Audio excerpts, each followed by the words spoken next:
très grand Dieu, à mes côtés, j'ai un très très grand Dieu, toujours à mes côtés, un très très grand Dieu, à mes côtés, I am a very big God, He's always by my side, a very big God, by my side.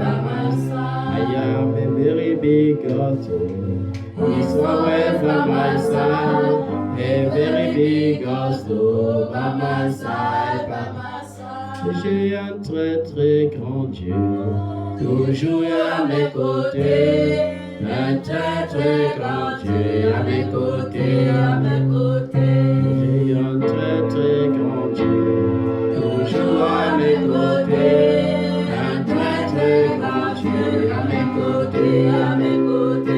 J'ai un très très grand Dieu, toujours à mes côtés, un très très grand Dieu à mes côtés. J'ai un très très grand Dieu, toujours à mes côtés, un très très grand Dieu à mes côtés. J'ai un très très grand Dieu, toujours à mes côtés, un très très grand Dieu à mes côtés. J'ai un très très grand Dieu, toujours à mes côtés, un très très grand Dieu à mes côtés.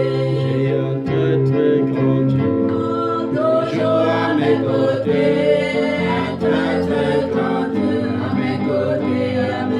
I am a very big God, He's always by my side, He's very big God, by my side. I am a very big God, He's always by my side, a very big God, by my side. J'ai un très très grand Dieu, toujours à mes côtés, un très très grand Dieu à mes côtés. J'ai un très très grand Dieu, toujours à mes côtés, un très très grand Dieu à mes côtés.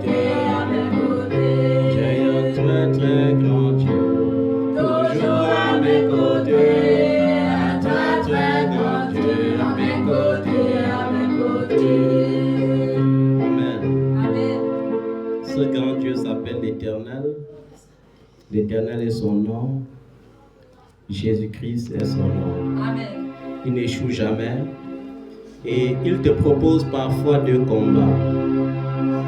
Quand Israël combattait, il y avait les combats qu'Israël faisait lui-même. Mais il y avait les combats où l'Éternel disait, pendant que tu seras en train de louer, je serai en train de terrasser tes ennemis. Et tu devrais comprendre par là l'importance de la louange, l'importance de l'adoration. Parce que pendant que tu es en train de l'adorer, il est en train de combattre pour toi. Il y a les combats où le Seigneur te dit seulement, garde le silence et moi l'Éternel, je combattrai pour toi. Et je vais vous dire une chose, ce Dieu n'a pas changé. Il favorise ses enfants partout où ses enfants se trouvent. Dans ce monde où tu vis, tu es un peu comme Israël qui était au milieu d'Égypte. Mais Dieu se souvenait que la ville que Joseph avait demandé à Pharaon de donner à Israël au pays d'Égypte, c'était Gozen. Et à Gozen, il y avait des verts pâturages. À Gozen, il y avait la meilleure portion du pays. Amen.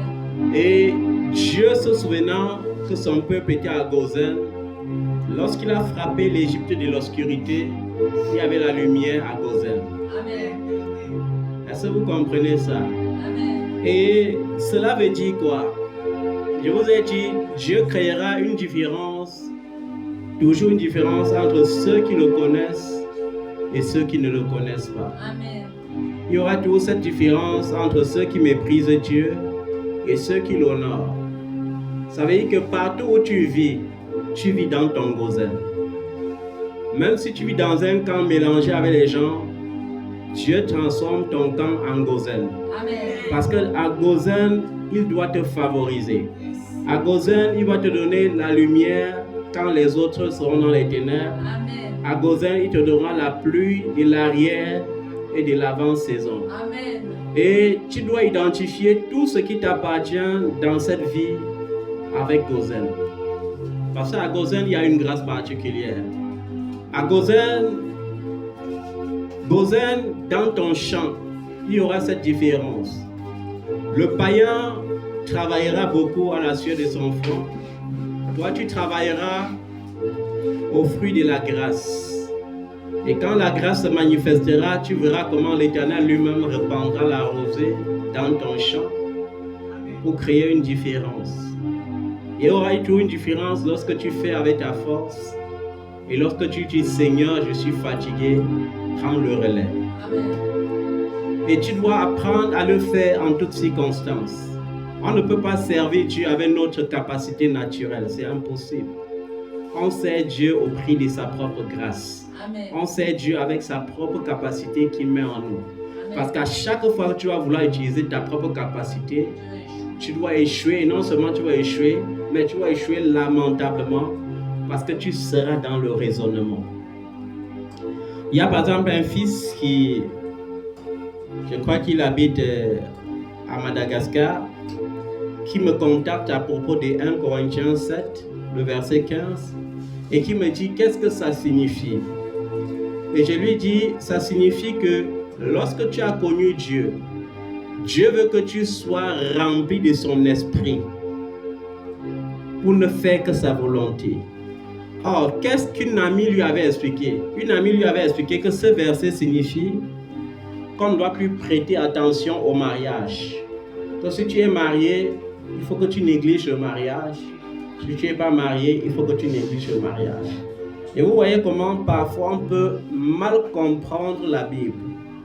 Parce que la parole dit là-bas que quoi? Que ceux qui sont mariés se considèrent comme n'étant pas mariés. Et lui, il y a des gens qui font la transcription littérale de la Bible. Quand Dieu parle des portes, ce n'est pas forcément la porte.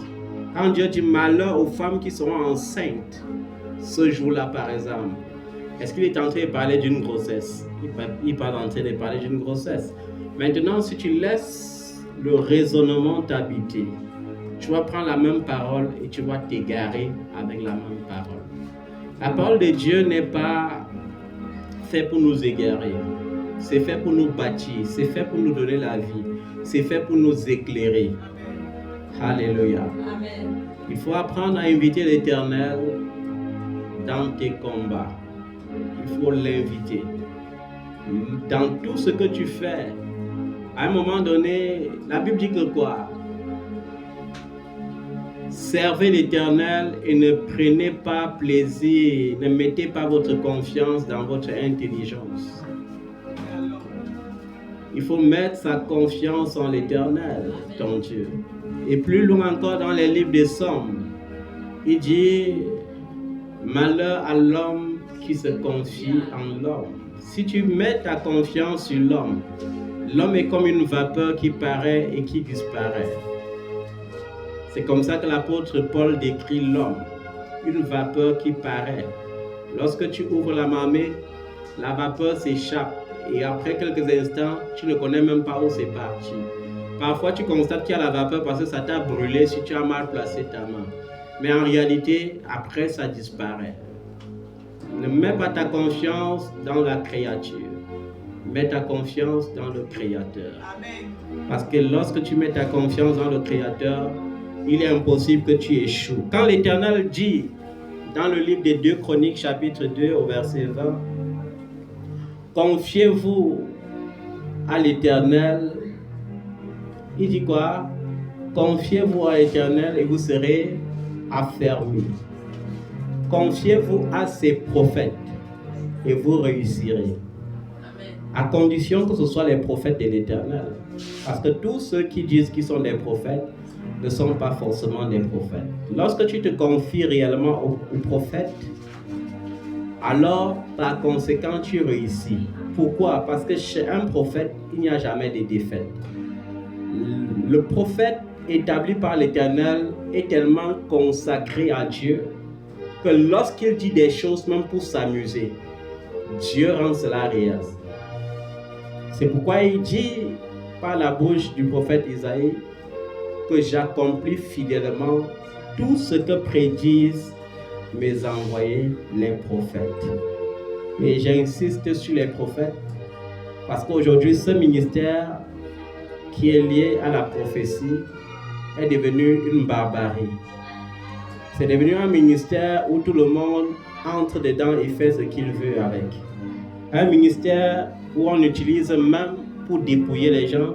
Un ministère qu'on utilise même pour détruire les gens. Moi, je vais vous dire, le ministère prophétique n'a jamais eu pour but de détruire les gens. Il est bien vrai, le ministère prophétique contient la vie et la mort en même temps. Comme lorsqu'on poursuivait le prophète Élie et qu'il était sous onction, qu'est-ce qu'il disait? Si je suis réellement prophète de l'Éternel, alors que le feu descend du ciel et te consume. Et la chose arrivait. Mais je vais vous dire, aucun prophète n'a le droit d'utiliser ce sacerdoce ou ce droit de veto spirituel pour être une menace pour le peuple de Dieu, parce que le prophète est un visionnaire pour éclairer les visions, pour éclairer l'Église, pour éclairer les vies, et non le contraire. Est-ce que tu identifies réellement chaque portion de ta vie avec la grâce qui était à Gozen, ou bien tu continues de te battre par toi-même? Si tu te bats par toi-même, tu dois échouer. Invite l'Éternel. Il y aura les problèmes, mais invite l'Éternel dans tes problèmes. Inviter l'Éternel dans les problèmes signifie quoi? Je ne fixe plus mon attention sur mon problème. Je fixe mon attention sur celui qui a vaincu le monde, sur Jésus et Jésus de la croix. Et parce qu'il a vaincu les épreuves, il me montre le chemin des sorties des épreuves. Est-ce que vous comprenez ça, bien-aimés? Dans Agé chapitre 1 au verset 5, la Bible dit: voici ce que dit l'Éternel, le Maître de l'univers. Ce peuple, ça c'est le verset 2, ce peuple prétend, il n'est pas encore venu le moment de reconstruire la maison de l'Éternel. Et pourtant, la parole de l'Éternel leur était adressée par l'intermédiaire du prophète Agé. Est-ce le moment pour vous d'habiter vos maisons lambrissées quand ce temple est détruit? Et ce verset me fait penser au monde pentecôtiste. Ce que j'ai remarqué, c'est que les pentecôtistes, au début de leur ministère, louent Dieu dans les marécages et dans les carabotes, jusqu'à ce qu'ils réussissent à dépouiller le peuple de Dieu. Alors, ils iront construire un temple luxueux et marbré. Alors que les religieux, quand vous les voyez, les religieux choisissent toujours les meilleurs emplacements et construisent un temple qui dépasse immensement leur maison. Vous allez voir qu'il y a beaucoup de leaders qui vivent dans les maisons lambrissées, comme les Juifs de l'époque, et qui partent servir Dieu dans les carabotes où on a masqué l'intérieur avec des beaux draps qui scintillent. Ça ne devrait pas être ainsi. Quand j'ai lu la Bible un jour, dans l'histoire de Salomon, j'ai vu que Salomon a construit le temple de Dieu en 8 ans. Mais son propre temple, il a construit en 13 années. Et ça m'a poussé à me poser beaucoup de questions. J'ai dit, waouh, quand Dieu nous bénit parfois, on est contraint d'utiliser les bénédictions là pour nous glorifier plus que Dieu lui-même. Et j'ai dit, mais si Salomon, l'homme sage, a eu la sagesse plutôt de bâtir son temple avec plus d'années, combien la luxure peut être un piège. Il y a les enfants de Dieu qui seront fidèles jusqu'au jour où une porte de bénédiction doit s'ouvrir. Et lorsque tu t'amuses, la bénédiction, plutôt que de te propulser dans la gloire de Dieu, te déconnecte de Dieu et te conduit lamentablement dans le monde. Et plus tard, la parole qui dit que sert-il à un homme de gagner le monde entier s'il perdait son âme, s'identifie à toi. C'est pourquoi je t'ai conseillé, je continue de te conseiller. Rien ne doit être au-dessus de ta foi. Rien ne doit être au-dessus de ta relation avec Dieu. Rien sur cette terre. Ta bénédiction ne doit pas être au-dessus de ta foi en Jésus-Christ. Tes problèmes ne doivent pas être au-dessus de ta foi en Jésus-Christ. D'ailleurs, la Bible dit que tout homme est esclave de ce qui a triomphé de lui. Je préfère être esclave de Jésus-Christ. Je préfère être esclave du Saint-Esprit. Amen. Parce que le plus beau cadeau, la plus grande bénédiction, c'est le salut de mon âme. Alors, pendant que j'avance et que je dis, rends témoignage, Dieu m'a béni avec une femme, Dieu m'a béni avec mon mari, Dieu m'a béni avec une belle maison, Dieu m'a béni avec une belle voiture, Dieu m'a béni avec beaucoup d'argent. Est-ce qu'en même temps, je peux rendre témoignage par le Saint-Esprit à mon âme que je suis sauvé? Est-ce que tu es sauvé? Est-ce que le témoignage du Saint-Esprit à ton âme, c'est que tu es sauvé? C'est ce qui devrait préoccuper plus un enfant de Dieu. Cherchez premièrement le royaume des cieux et sa justice, afin que tout le reste vous soit donné par-dessus comme cadeau. Et le verset 100 de Agé chapitre 1 nous dit, « Voici ce que dit maintenant l'Éternel, le Maître de l'univers. Réfléchissez attentivement à votre conduite. Réfléchissez attentivement à votre conduite. Ma conduite ne doit pas être seulement une parure extérieure, synthétisée par l'hypocrisie que ne peut découvrir l'œil charnel. Mais ma conduite doit être telle que ma vie soit réellement un exemple de témoignage. Est-ce que lorsque tu parles de Jésus dans ta famille, on peut rendre témoignage de par ton caractère que ce Jésus est bon? Parce qu'il y a des gens qui attendent seulement que Dieu leur donne beaucoup d'argent, parce qu'ils se disent que c'est le jour que leurs membres de famille verront l'argent qu'ils ont rencontré Jésus. Ta famille a besoin de sentir l'odeur de Christ en toi. Ton entourage a besoin de sentir l'odeur de Christ en toi. Je me rappelle dans les années 99, alors que je n'étais qu'un enfant, j'étais un grand impact pour ma génération. Parce que chaque jour, une centaine de jeunes, plus âgés que moi et parfois moins âgés que moi, venaient s'assembler autour de moi pour m'écouter. On était tous des écoliers, mais il y avait un ingrédient en moi. Et cet ingrédient, c'était Jésus. Je n'avais jamais eu honte de l'évangile, parce que j'avais compris que l'évangile est une puissance pour tous ceux qui croient. La chrétienté, bien aimée, n'est pas une médiocrité, comme les gens pensent. La chrétienté, c'est une gloire. Et je me rappelle que lorsque tu es loyal envers l'Éternel et envers sa parole, tout ce que tu dis, le Seigneur l'accomplit. Je n'ai pas eu besoin de lire les dons spirituels dans 1 Corinthiens 12 pour les manifester. Je n'ai pas eu besoin de lire 1 Corinthiens 14, là où l'apôtre Paul dit « Aspirez aux dons les meilleurs pour comprendre quelque chose. » Non. Je n'ai pas eu besoin de ça. Ce sont des choses que le Seigneur m'a poussé à manifester avant de lire plus tard.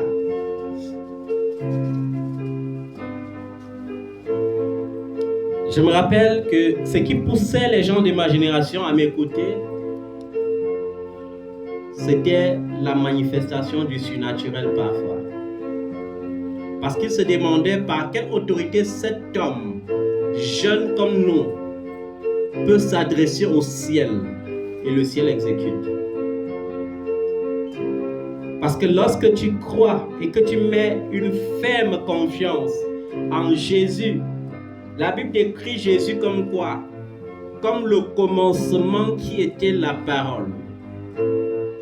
Comme le commencement qui a créé toutes choses et en qui toutes choses subsistent. Comme le commencement qui était en Dieu et qui était Dieu. Et lorsque tu as compris ces choses, par le pouvoir de la parole, tu opères des choses incommensurables. Le miracle n'a jamais été une femme à accoucher.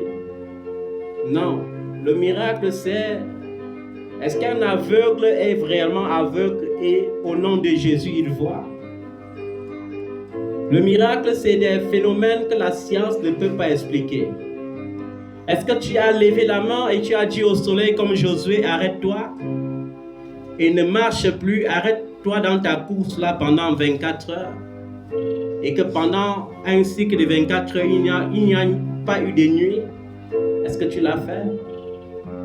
Est-ce que tu as dit aux nuages d'exister dans le ciel, dans un ciel bleu d'azur en pleine saison sèche et commandé à la pluie de tomber sur la terre?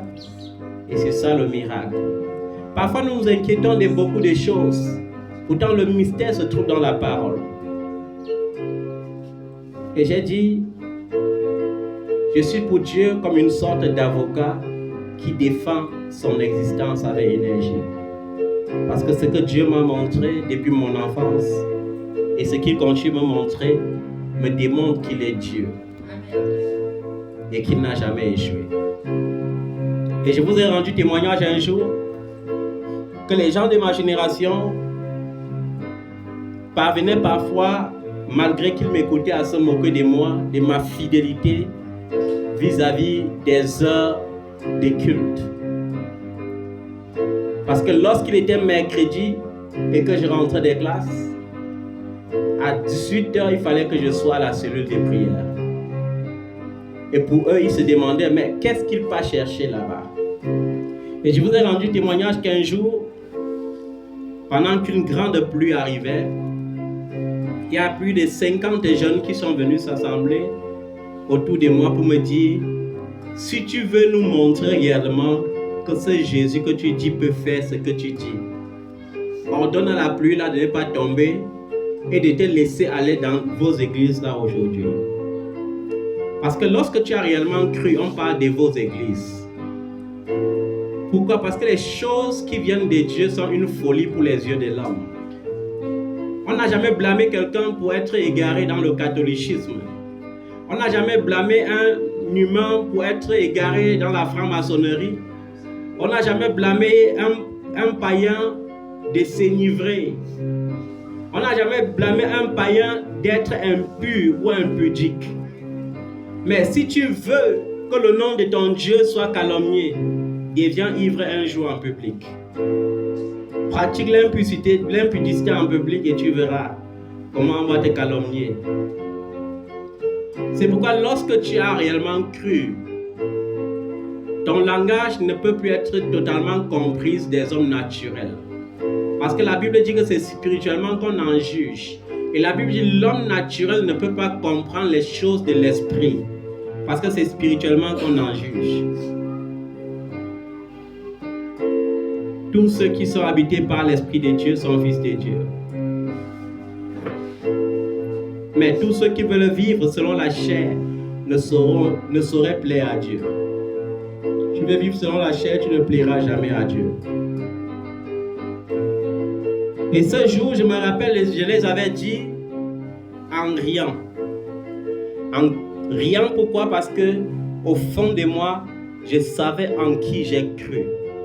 Et je les ai dit, malgré que cette pluie soit à moins de 100 mètres d'ici, cette pluie doit s'arrêter là où elle est je vais aller à la cellule de prière et à mon retour, il pleuvra dans ce quartier. Et j'ai compris comment les Juifs s'étaient comportés quand Lazare était ressuscité. Il y a les gens qui n'avaient jamais connu Béthanie, mais qui sont allés à Béthanie seulement parce qu'ils ont eu l'écho de la résurrection de Lazare. Il y a certains qui sont allés parce qu'ils ont compris que Jésus partait à Béthanie. Et ils ont dit, et ils ne partaient pas parce qu'ils voulaient croire en quelque chose.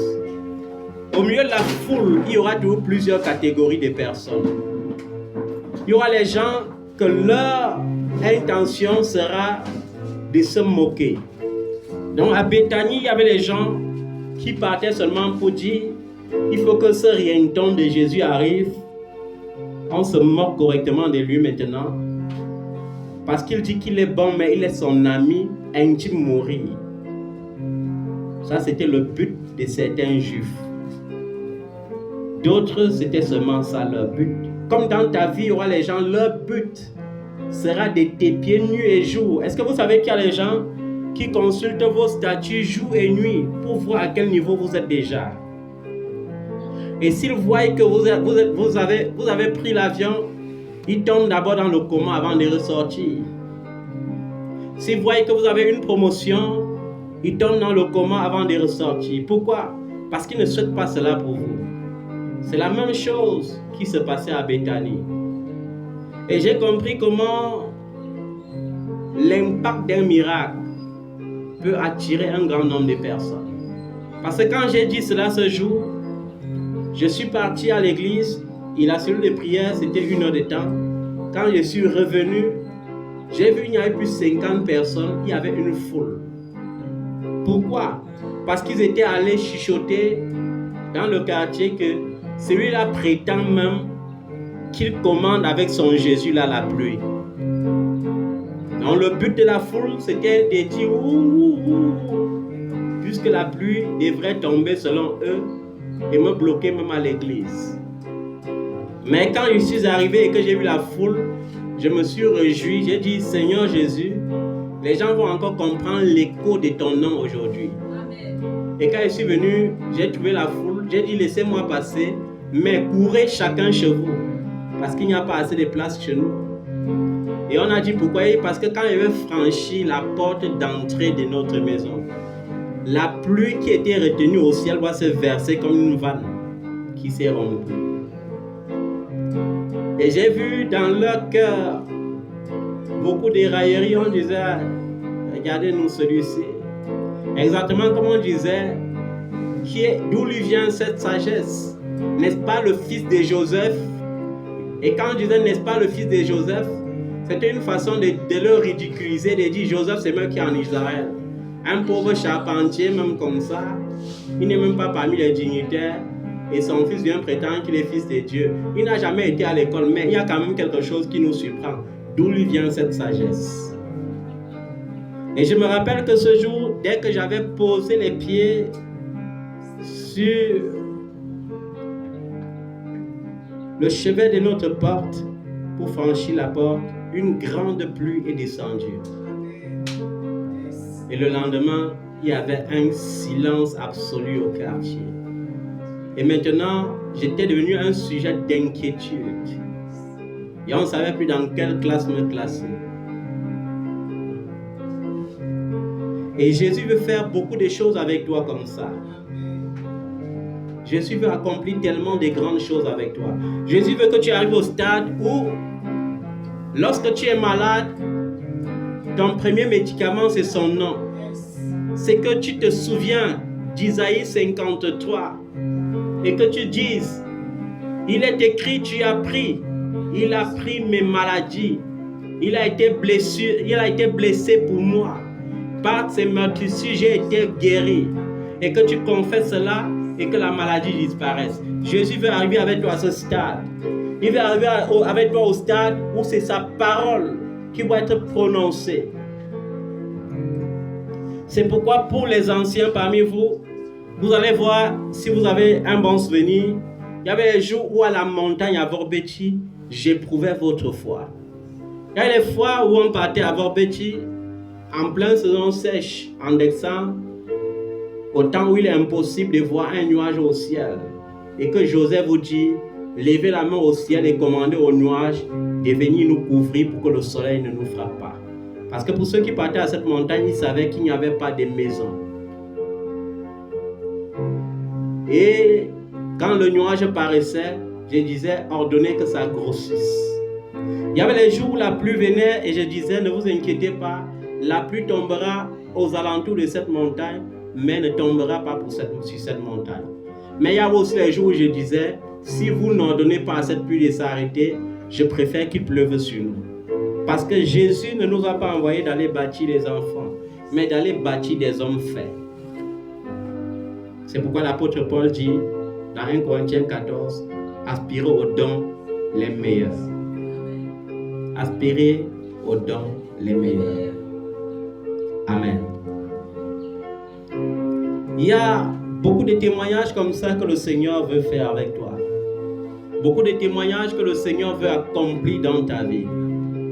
Il veut que lorsque tu parles de lui, que tu sois sûr qu'il peut faire. Parce qu'il n'y a rien qu'il ne puisse pas faire. Il n'y a rien qu'il ne puisse faire. Alléluia. Amen.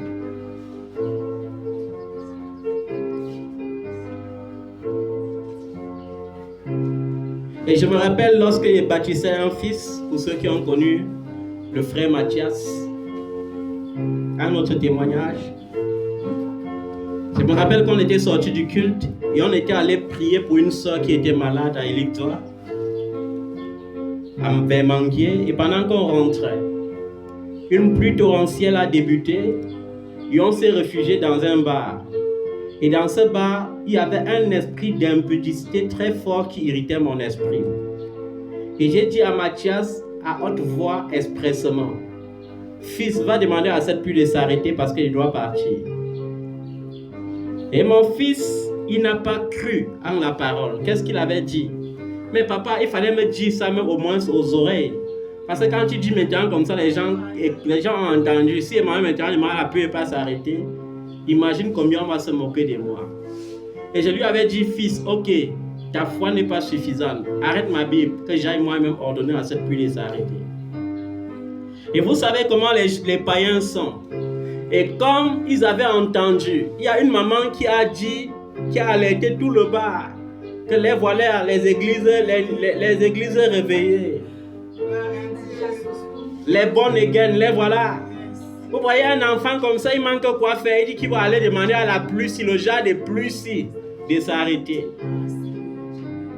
Et comme Dieu avait révélé leurs pensées, je suis sorti et dit, Seigneur, je ne veux pas le genre de pluie qui va s'arrêter progressivement. Je veux que ça s'arrête comme si on avait fermé un robinet. Ciel, je t'ordonne maintenant, toi, le ciel de l'Ictoa et de Manguier, que la pluie cesse. Et immédiatement, le robinet s'est fermé. Et quand je suis rentré dans le bar, le camp avait changé, tout le monde était inquiet. Et tout le monde secouait la tête. Waouh! Donc, vous parlez même à la pluie jusqu'à la pluie obéit. Et la maman m'a dit, je suis catholique mon fils, je jeûne souvent, je fais mes nouvelles pour guetter au moins un petit miracle. Mais rien ne se produit. Comment tu fais le genre-ci? Et je lui ai dit, maman, tu es sûre que tu jeûnes pour Dieu? Es-tu sûr que Jésus te connaît? Est-ce qu'il y a ton nom dans le livre des vies? Comment peux-tu parler à la nature quand la nature ne connaît pas que tu es l'héritier de celui qui l'a créé? Ça ne peut pas se produire. Et il dit, maman, que Dieu te bénisse. Et je suis parti. Ils étaient inquiets. Le Seigneur n'a pas changé. C'est le même hier, aujourd'hui, éternellement. Amen. Et tu es dans cette génération où tu as besoin d'impacter ton entourage, d'impacter tes camarades. Et je vous ai dit, au lycée, la majorité des camarades disaient quoi? Ça ne vaut pas la peine d'aller essayer de le séduire parce que c'est un sorcier. Exactement comme on rendait témoignage sur le Seigneur, on disait c'est pas la puissance de Belzébuth. On disait ça ne vaut pas la peine d'aller vers lui parce que c'est un sorcier. Et la petite histoire, c'est que on disait, il connaît toute l'histoire de quelqu'un sans avoir vécu. Pourquoi? Parce que lorsqu'une petite Jézabel venait vers moi, je lui racontais toute sa vie du passé jusqu'à l'instant où elle se trouvait. Et sachant qu'elle ne connaît aucune de ses camarades, elle ne pouvait trouver la conclusion, qu'une seule conclusion, c'est un sorcier. Parce que tu fais comment pour savoir? Et tu me dis que tel jour était habillé comme ça. Tu étais où pour me voir habillé de cette façon-là? Il n'y a que le Seigneur qui peut accomplir ce genre de choses. Est-ce que vous comprenez ça? Vous êtes dans une génération où par la parole de connaissance, vous devez fermer la bouche à ceux qui se disent illuminés. Parce qu'ils sont aveugles. Ils parlent d'illumination, mais ils sont aveugles. Ils n'ont aucune lumière. Jésus est la lumière illimitée. Jésus est la lumière éternelle. Jésus est cette lumière qui a fait de toi la lumière du monde. Mais est-ce que tu brilles? Est-ce que tu es en train de briller? Parce qu'il te compare à une ville située sur une colline. Est-ce que tu es en train de briller? Pourquoi il te compare à une ville située sur une colline? Parce qu'une maison qui est située sur une colline, une très belle maison située sur une colline, est une référence. Chacun veut regarder. Est-ce qu'on te regarde? Est-ce qu'on sent qu'il y a ce Jésus en toi? Est-ce qu'on ressent cela?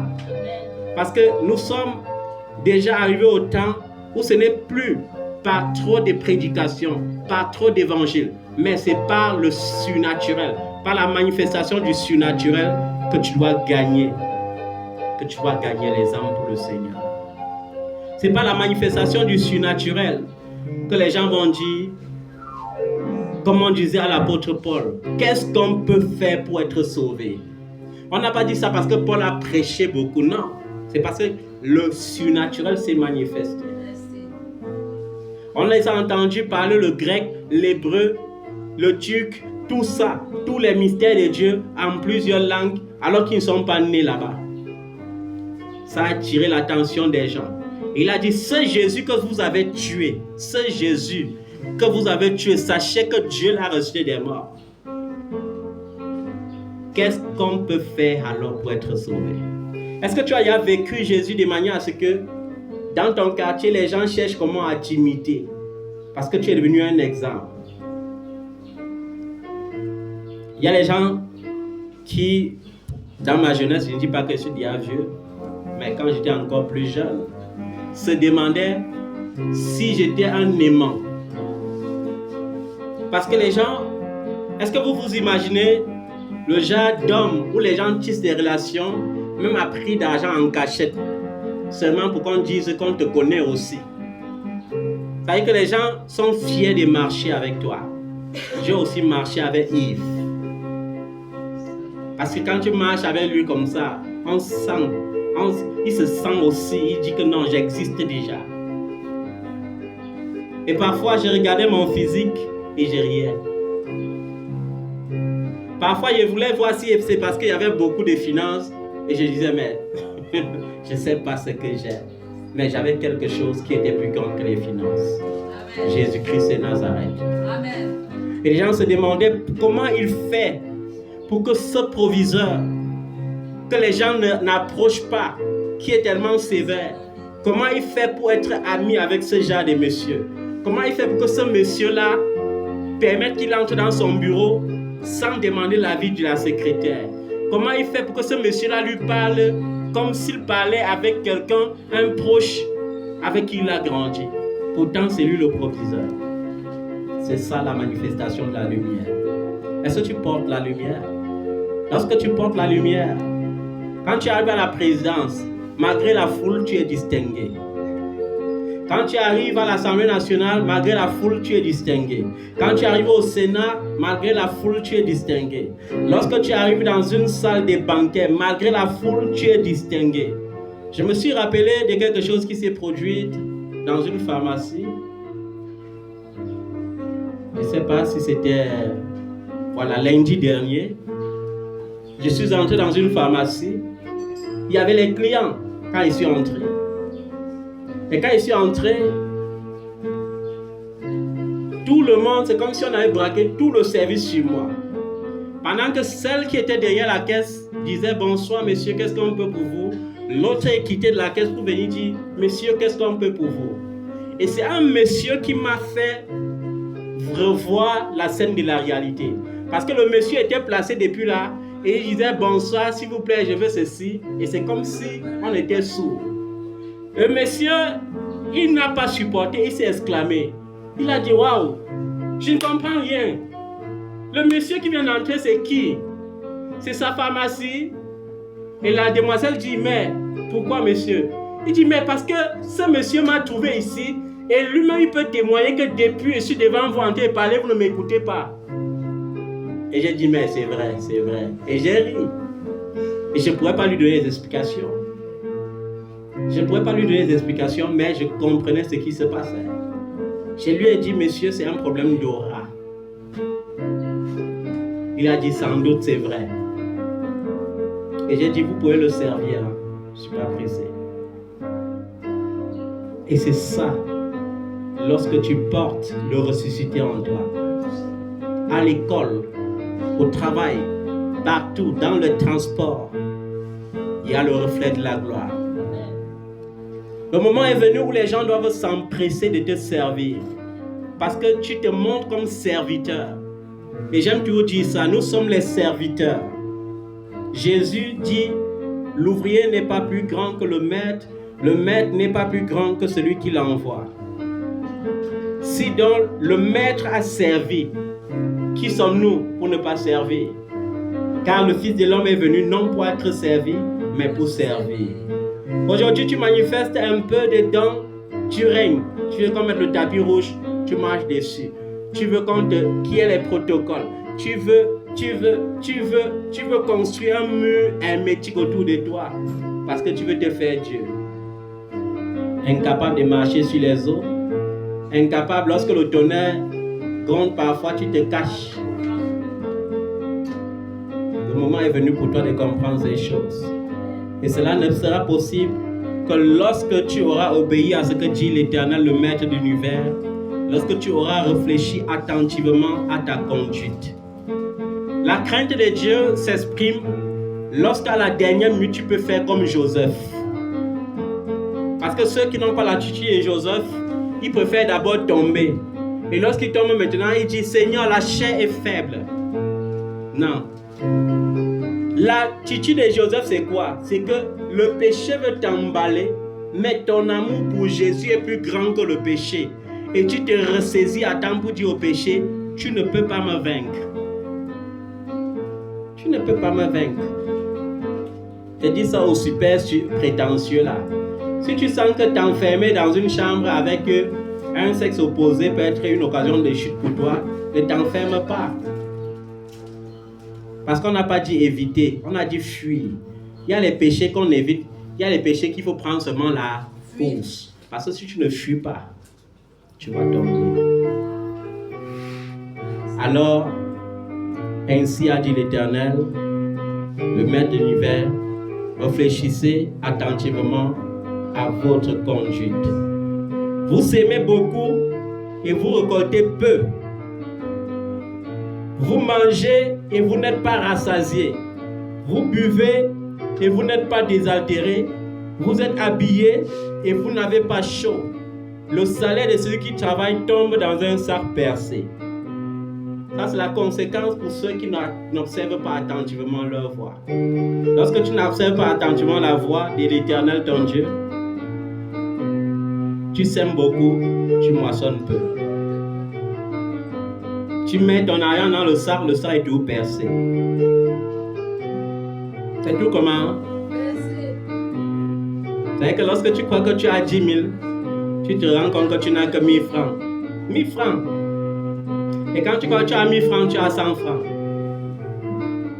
Parce que tu n'as pas observé attentivement tes voies. Au verset 7, il insiste. Voici ce que dit l'Éternel, le Maître de l'univers. Réfléchissez attentivement à votre conduite. Montez sur la montagne, apportez du bois et construisez le temple. Construisez le temple du Seigneur. Et je vais encore te faire comprendre cela en profondeur, bien-aimé.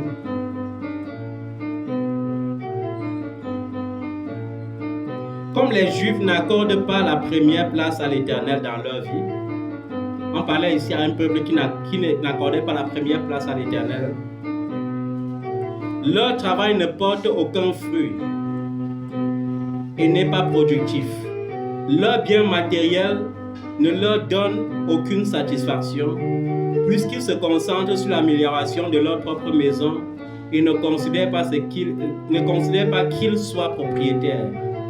Dieu retient ses bénédictions. Et quand vous lisez, et quand vous lirez encore, et j'avais insisté, Deutéronome 28, vous allez mieux comprendre cela. Donc à la maison, lisez encore Deutéronome 28, surtout le verset 38, du verset 38 à 45. Je crois que je dois m'arrêter là, ce n'est qu'une exhortation pour mercredi. Mais ce que tu dois retenir, c'est que le Seigneur veut que tu observes attentivement tes voies. Est-ce que quelqu'un m'a compris ce soir? Notre Dieu n'a jamais connu de défaite. Alléluia.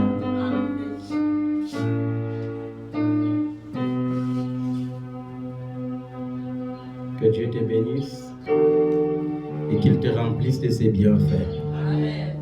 Au nom de Jésus. Est-ce que tu peux l'acclamer? Est-ce que tu peux acclamer le roi des rois, le Seigneur des seigneurs? Est-ce que tu peux l'honorer par l'acclamation? Tu mérites la louange, tu mérites l'adoration. Alléluia.